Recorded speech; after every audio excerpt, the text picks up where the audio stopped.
Hello दोस्तों स्वागत है एक बार फिर से आपका आपके अपने YouTube channel civil engineering with Pawan.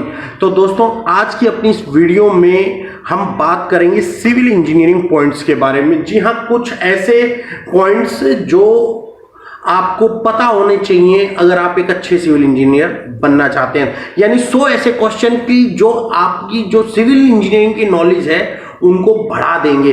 तो आज हम ऐसे 100 क्वेश्चंस के बारे में बात करेंगे। इन जो 100 क्वेश्चन या 100 मैं बोलूं 100 पॉइंट्स जो है 100 पॉइंट्स या 100 क्वेश्चन जो हैं, इनमें से बहुत सारे क्वेश्चंस निकल सकते हैं और ये 100 पॉइंट्स ऐसे हैं जो आपको कम से कम यूं लगा लीजिए हजारों सिविल इंजीनियर क्वेश्चंस के जवाब आपको इन पॉइंट्स में मिल जाएंगे। तो चलिए दोस्तों शुरू करते हैं। दोस्तों मैं आपको बता दूं, हम लोग 10-10 करके, मतलब अगर मैं 100 पॉइंट्स अगर इसी वीडियो में समझाने लगा तो वीडियो बहुत लंबी हो जाएगी। तो हम 10-10 करके वीडियो बना रहे हैं 10-10 पॉइंट्स की।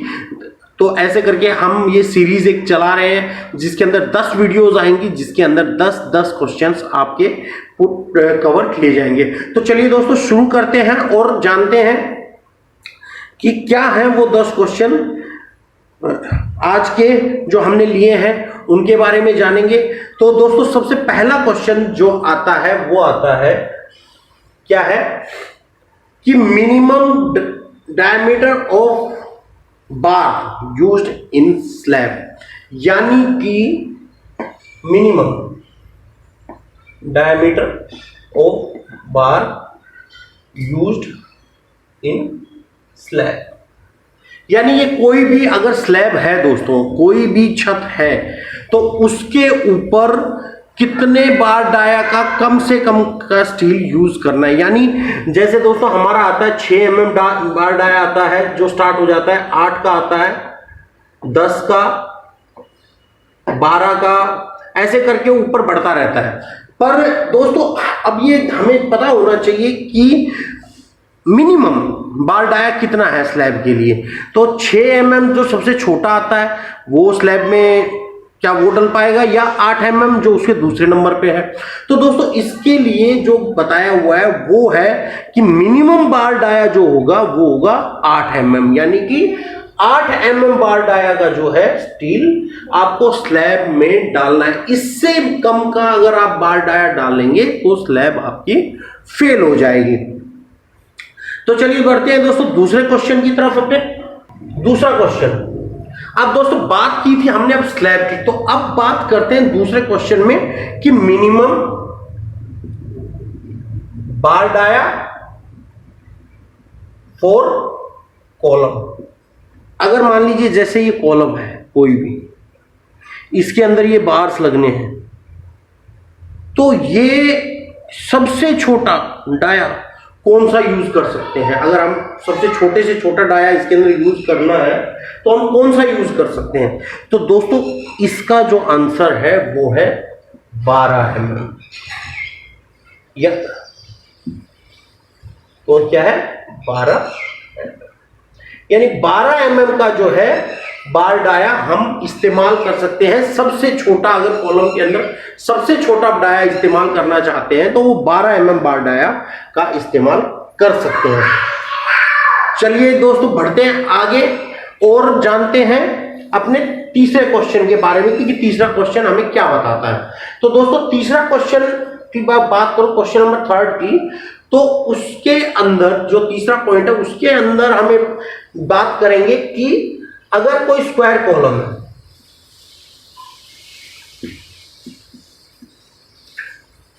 स्क्वायर कॉलम में कितने नंबर्स ऑफ बार होने चाहिए कम से कम। Square column minimum numbers of bar, अगर स्क्वायर कॉलम है तो उसके अंदर कम से कम कितने बार होने चाहिए। तो दोस्तों अगर आपके कोई स्क्वायर कॉलम है, मान लीजिए ये कोई स्क्वायर कॉलम है, इसके अंदर ये जो बार्स हैं ये कम से कम कितने होने चाहिए। तो दोस्तों ये होने चाहिए 4। तो इसका आंसर है 4 नोज, कम से कम 4 नोज ये बार होने चाहिए अगर कोई स्क्वायर कॉलम है तो। दोस्तों अब बढ़ते हैं आगे चौथे क्वेश्चन की तरफ, जो कॉलम से रिलेटेड ही है। तो अगर आपके पास सर्कुलर कॉलम है, सर्कुलर कॉलम है तो मिनिमम नंबर्स ऑफ बार कितने होने चाहिए?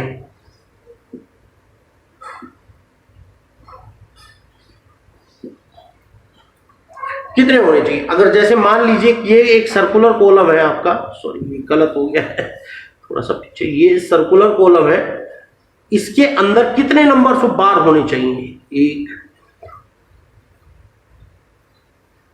ये बार्स कितने होने चाहिए? तो दोस्तों इसका आंसर है क्या? 6 नोड्स। दोस्तों अगर वीडियो अच्छी लग रही हो, वीडियो में कुछ समझ में आ रहा है तो प्लीज लाइक कर दीजिएगा, और हाँ चैनल को सब्सक्राइब भी कर लीजिएगा, क्योंकि ऐसी जो ये सीरीज है आपके पास से सब्सक्राइब कर लोगे तो जल्द से जल्द आपके पास पहुंच जाएगी। तो दोस्तों चलिए आगे बढ़ते हैं और चलते हैं अपने पांचवें क्वेश्चन या पांचवें पॉइंट की तरफ। दोस्तों पांचवा क्वेश्चन जो अपना रहने वाला है वो है cantilever beam, where is compression and tension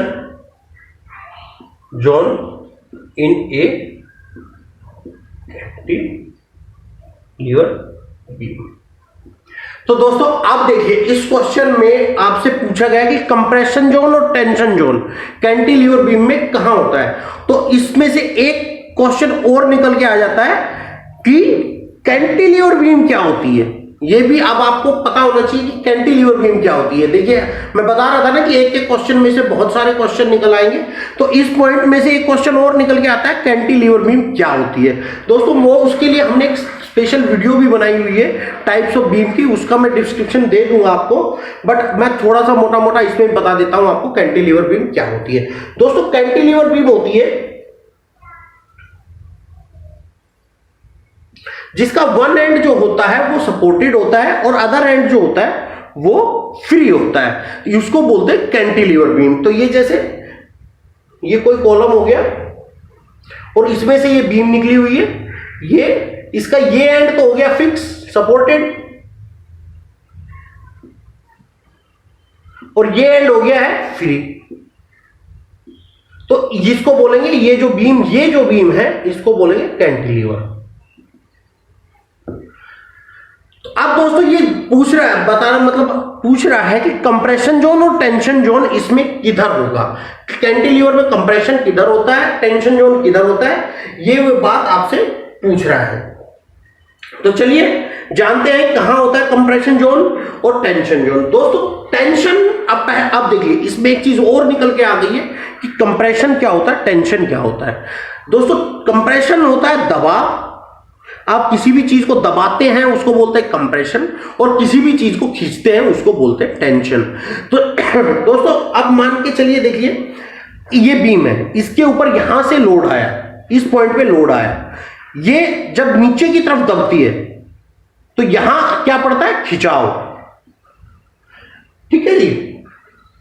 और यहां क्या पड़ता है, ये नीचे की तरफ मान लीजिए दबी, मैं अगर एक डायग्राम बनाता हूं, ये जैसे बीम हो गई हमारी ये, और ये ऐसे अगर इसके ऊपर लोड आता है तो यहां तो क्या होता है, खिंचाव, यहां से खिंचाव होगा और यहां पड़ता है दबाव। तो इसके अंदर जो है आपका आंसर होगा इसमें अप साइड, ऊपर की तरफ जो होता है टेंशन होता है। टेंशन कहां मिलेगा आपको, टेंशन जोन अप साइड, ऊपर की तरफ, और कंप्रेशन जोन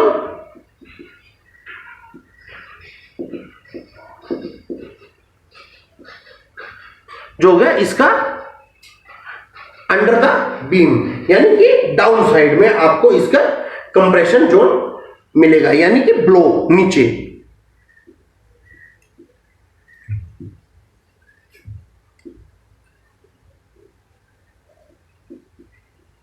यानी इसके नीचे यहां ब्लो साइड, ये आपको मिलेगा इसका कंप्रेशन जोन।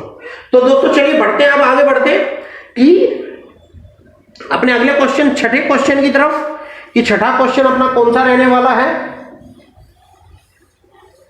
मेरे ख्याल से ये अब तक जो बताया वो आप समझ गए होंगे। अब बढ़ते हैं छठे क्वेश्चन की तरफ। तो दोस्तों अपना छठा क्वेश्चन जो रहने वाला है वो ये है कि कितने मैक्सिमम डाया तक आप लैपिंग अलाउ कर सकते हैं। लैपिंग अलाउ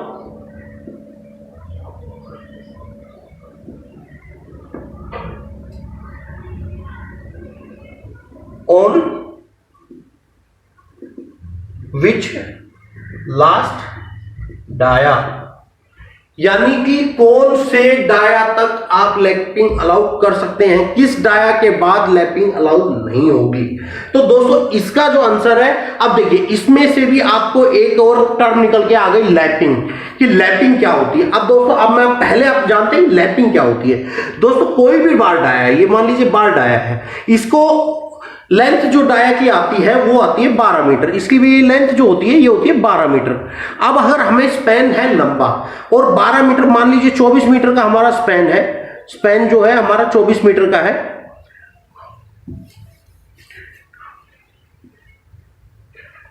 स्पैन जो है वो 24 मीटर का है, तो 12 मीटर का डाया जो सरिया है बार डाया वो कहां लग पाएगा। तो उसके लिए इसकी लेंथ बढ़ाने के लिए हम जो इसके साथ दूसरे सरिये को जोड़ते हैं इसको बोलते हैं लैपिंग। और इसका काम क्या होता है दोस्तों, इसका काम होता है जो लोड होता है उसको एक बार से दूसरे बार डाया में ट्रांसफर करना, तो वो इस लैपिंग का काम होता है ये। और ये मेनली किस लिए होती है, अगर स्पैन बड़ा है तो हमारे सरिये की लेंथ को एक्सटेंड करने के लिए ये काम आती है। अब दोस्तों पता लग गया आपको लैपिंग क्या होती है। अब जानते हैं कि कितने डाया तक हम लैपिंग कर सकते हैं और किस डाया के बाद लैपिंग अलाउ नहीं होती। तो दोस्तों जो डाया है 25 mm तक जो है हम लोग लैपिंग कर सकते हैं। 25 mm के बाद जितने भी बड़े डाया हैं उनके ऊपर लैपिंग अलाउ नहीं होती। बट कहीं कहीं दोस्तों क्या किया हुआ है कि 32 डाया तक को भी लैपिंग के जोन में रखा गया है, यानी कि 32 डाया तक भी आप लैपिंग कर सकते हैं। इससे ऊपर अगर आपको जाना है तो आप लैपिंग नहीं कर सकते, इसके लिए आपको कपलर का इस्तेमाल करना पड़ेगा, यानी 32 mm डाया के ऊपर जाने के बाद आपको कपलर का इस्तेमाल करना पड़ेगा। तो दोस्तों ये तो हो गया अपना छठा क्वेश्चन। अब बढ़ते हैं आगे अपने सातवें क्वेश्चन की तरफ। तो जो अपना सातवां क्वेश्चन है उसको जानते हैं कि सातवां क्वेश्चन क्या रहने वाला है। दोस्तों अगर वीडियो अच्छी लग रही हो तो वीडियो को लाइक कर दीजिएगा, शेयर कर दीजिए, और हाँ चैनल पे नए हो तो चैनल को सब्सक्राइब भी कर लीजिएगा, क्योंकि ये जो सीरीज है ये आपके बहुत काम में आने वाली है और इसमें बहुत सारे आपके पॉइंट जो हैं वो कवर हो जाएंगे। अगर दोस्तों वीडियो लंबी बन रही है क्वेश्चंस की जो ज्यादा की वजह से, तो हम क्वेश्चन 10 की वजह 5-5 क्वेश्चन को लेके भी आपको समझाना स्टार्ट कर देंगे, अगर वीडियो जो है हमें लगी कि बहुत ही ज्यादा लेंथी बन रही है। तो चलिए बढ़ते हैं सातवें क्वेश्चन की तरफ। तो सातवां क्वेश्चन जो है दोस्तों वो आता है अपना कि चेयर्स की स्पेसिंग क्या होती है। चेयर स्पेसिंग ऑफ चेयर, कि चेयर की स्पेसिंग क्या होती है। तो दोस्तों आप देखिए इसमें से एक चीज और निकल के आ गई, चेयर मतलब मैंने पहले ही बताया था आपको कि हर एक क्वेश्चन में से 2-2, 3-3 क्वेश्चन निकल के आपके आ जाएंगे। अब देखिए यहां पे चेयर एक टर्म निकल के आ गई है चेयर की। चेयर क्या, पहले जानते चेयर होती क्या है, इसके लिए भी मैंने एक सेपरेट वीडियो बनाई हुई है, उसका भी लिंक मैं आपको डिस्क्रिप्शन में दे दूंगा और कहीं आई बटन में भी आपको नजर आ जाएगा वो, तो उसको भी देख सकते हैं। बट इसमें मोटा मोटी मैं आपको बता दूं दोस्तों, चेयर जो होती है वो स्लैब में आपकी फाउंडेशंस में डलती है। 2 टॉप बॉटम का जो जाल होता है, ऊपर और नीचे का सरिया होता है, उसमें स्पेसिंग बरकरार रखने के लिए, उसमें जो उनकी स्पेसिंग है वो बरकरार रखने के लिए कैसे, मान लीजिए देखिए ये ऊपर का सरिया हो गया, ये टॉप का स्टील हो गया, ये बॉटम का स्टील हो गया, तो इनके बीच में यहां ये चेयर लगाई जाती है ताकि ये दोनों आपस में मिले नहीं, इनमें जो रिक्वायर्ड स्पेस है वो इनमें बना रहे। तो दोस्तों ये काम होता है चेयर का। अब जानते हैं कि इसकी स्पेसिंग जो होती है चेयर की कितनी दूरी पे लगाना चाहिए, एक दूसरी चेयर से एक की दूरी कितनी होनी चाहिए आपस में। तो दोस्तों इसका आंसर होता है 1 मीटर स्क्वायर, यानी कि 1 मीटर स्क्वायर में एक चेयर आपकी आनी चाहिए। तो दोस्तों अब बढ़ते हैं आगे और जानते हैं अपने अगले क्वेश्चन के बारे में, जो है 8वां क्वेश्चन अपना कि मिनिमम डाया फॉर डॉवल्स।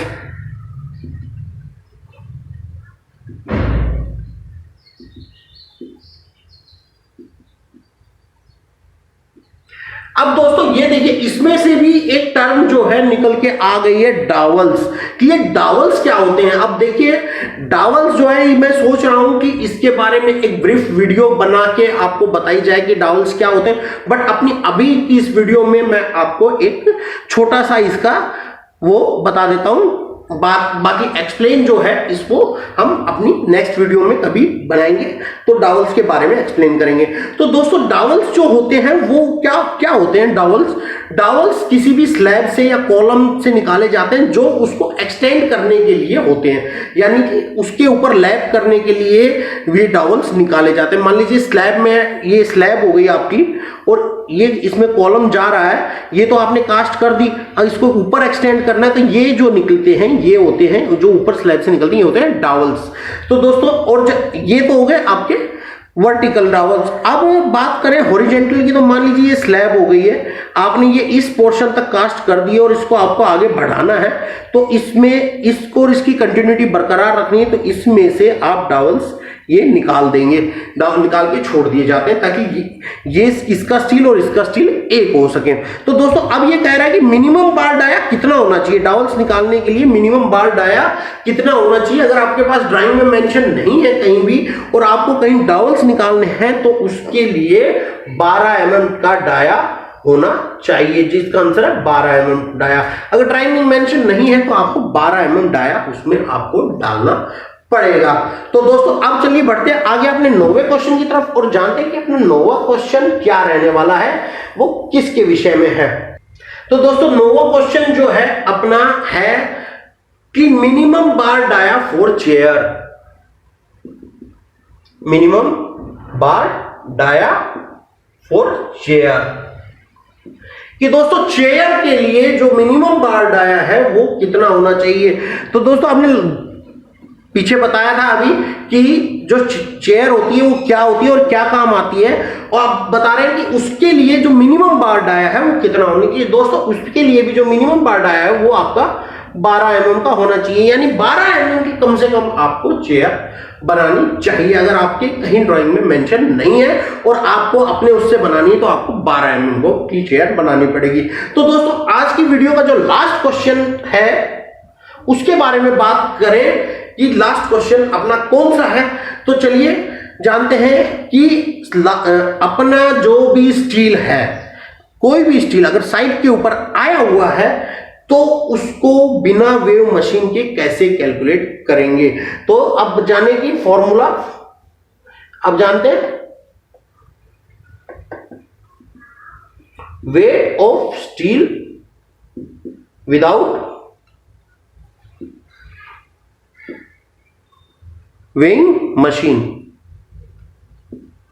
तो इसके लिए फॉर्मूला क्या है दोस्तों, जो स्टील के डाया का वेट करने के लिए फॉर्मूला है क्या, d² बाय में 162। तो ये होता है, इससे आप जो है स्टील का वेट निकाल सकते हैं। 1 मीटर स्टील का वेट आप निकालेंगे और जितने भी चाहिए उससे मल्टीप्लाई कर देंगे तो आपका स्टील का वेट आ जाएगा। तो उसका फॉर्मूला ये है। अब ये d² बाय 162 है क्या चीज, हमने एक वीडियो अलग से बनाई थी, उसका लिंक मैं आपको डिस्क्रिप्शन में दे दूंगा, आप वहां से देख सकते हैं। वहां इसका डाइविजन देख सकते हैं कि ये आता कहां से है। तो दोस्तों आज के ये थे आज के 10 क्वेश्चन। कल अपनी नेक्स्ट वीडियो में और 10 क्वेश्चन को कवर करेंगे और ऐसे ऐसे करके हम अपने 100 पॉइंट्स को जो है वो खत्म करेंगे। अगर वीडियो लेंथी बनेगी, जैसे मैंने पहले बताया था ज्यादा लेंथी बनेगी, तो मैं ज्यादा बोर नहीं करूंगा। क्वेश्चंस की जो है क्वांटिटी कम कर देंगे, यानी संख्या कम कर देंगे, नंबर्स हम 10 की जगह 5-5 क्वेश्चन करके पकड़ेंगे और वीडियो 10 की जगह 20 बनाएंगे। पर कुछ भी जल्दबाजी नहीं करेंगे, एक एक पॉइंट को आपको अच्छी तरह समझाएंगे।